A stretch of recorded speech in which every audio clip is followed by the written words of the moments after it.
रूस यूक्रेन जंग को रोकने के लिए कवायद चल रही है। दूसरी तरफ रूस लगातार यूक्रेन के टुकड़े टुकड़े करने के प्लान पर काम कर रहा है। रूस ने दावा किया कि उसने यूक्रेन के डोनेस्क में एक गांव पर कब्जा कर लिया है।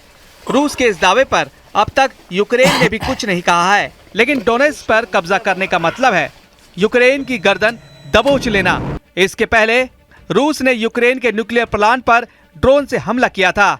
रूस लगातार यूक्रेन पर हमला कर रहा है। धीरे धीरे रूस यूक्रेन के उन क्षेत्रों पर हमले तेज कर रहा है जहां यूक्रेनी सेना कमजोर है। यही कारण है कि यूक्रेन अपनी जमीन खो रहा है। दोनों देशों के बीच पिछले 3 सालों से युद्ध जारी है, जिसको रोकने की कवायद अमेरिकी राष्ट्रपति ट्रंप कर रहे हैं।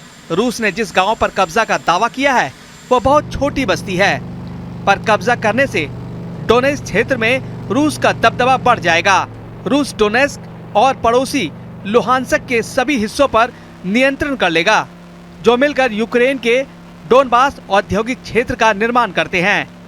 रूस के रक्षा मंत्रालय ने कहा कि पश्चिमी और दक्षिणी पश्चिमी रूस के 4 क्षेत्रों में शनिवार रात तक 40 यूक्रेनी ड्रोन मार गिराए गए और किसी के हताहत होने की खबर नहीं है।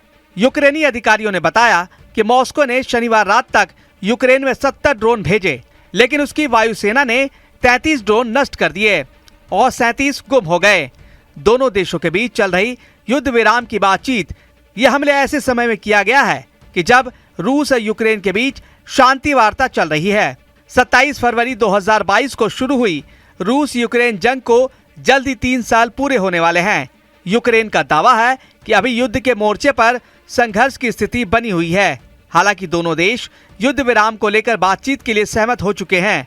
अमेरिकी राष्ट्रपति डोनाल्ड ट्रंप ने युद्ध विराम को लेकर दोनों देशों के साथ बुधवार को बातचीत की थी, जहां दोनों ने इस बात पर सहमति व्यक्त की कि रूस यूक्रेन युद्ध में हो रही लाखों मौतों को रोकने की जरूरत है।